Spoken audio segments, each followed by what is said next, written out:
on se retrouve aujourd'hui et ce soir tout particulièrement pour faire une étude sur le brame du cerf, qu'on se retrouve comme chaque année depuis maintenant plus d'une vingtaine d'années pour recenser les cerfs bramants sur le massif de l'Aubrac. Dans les quelques jours qui suivent, on va faire la même opération dans le Sud-Aveyron, puisqu'on aura aussi des populations de cervidés dans le Sud-Aveyron.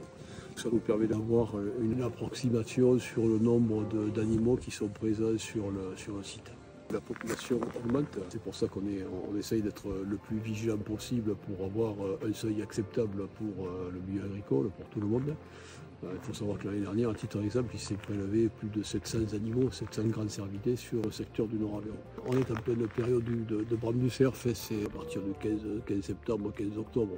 Les cerfs brament, pourquoi? Tout simplement, c'est la période de reproduction. Donc les cerfs se mesurent les uns les autres pour prendre la prérogative sur les troupeaux de biches. Des fois les combats de cerfs qui sont assez violents pour prendre possession des biches qui sont dans le secteur. Les suivis brame, c'est historique en fait en France, c'est ce qui a permis à beaucoup d'endroits de faire les premiers suivis sur ces animaux-là.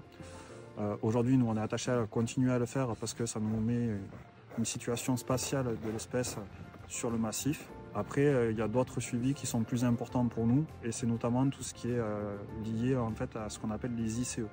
C'est des indices de changement écologique. Donc il existe 3 batteries et la fédération en pratique 2. Donc tout ce qui est abondance, donc c'est les comptages qu'on fait pendant le printemps. Donc, il y a plusieurs circuits sur le département. Le Nord-Aveyron est dedans, donc on a 7 circuits qu'on répète à 4 reprises durant le printemps. Et ça nous donne des tendances d'effectifs. À ça, il y a tout ce qui est performance. Dans la performance, en fait, il y a tout ce qui est en fait lié au côté chasse. C'est-à-dire que les chasseurs, quand ils vont prélever un animal, ils vont faire des mesures sur ces animaux-là. Donc notamment les jeunes de l'année où ils vont les peser.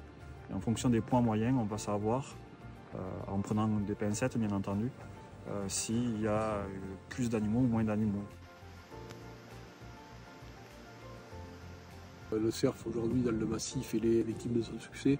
On se retrouve aujourd'hui avec des animaux qui sont régulièrement perturbés. Malgré tout ce qu'on peut faire en matière de prévention, les gens essayent de s'approcher trop près des animaux. Et ça cause des gros problèmes, ça perturbe le brame du cerf. Je ne sais pas, on l'a vu tout à l'heure avec des gens, vous l'avez constaté peut-être, on avait un troupeau de biches qui était juste en face de nous. 2 personnes s'approchent du troupeau pour les voir au plus près et puis les animaux s'en vont. Le message qu'on souhaite faire passer et qu'on fait passer chaque année, c'est demander aux gens d'être très vigilants et de ne pas déranger les animaux. On peut les observer, certes, mais rester à distance pour ne pas les déranger dans leur cycle de vie, tout simplement.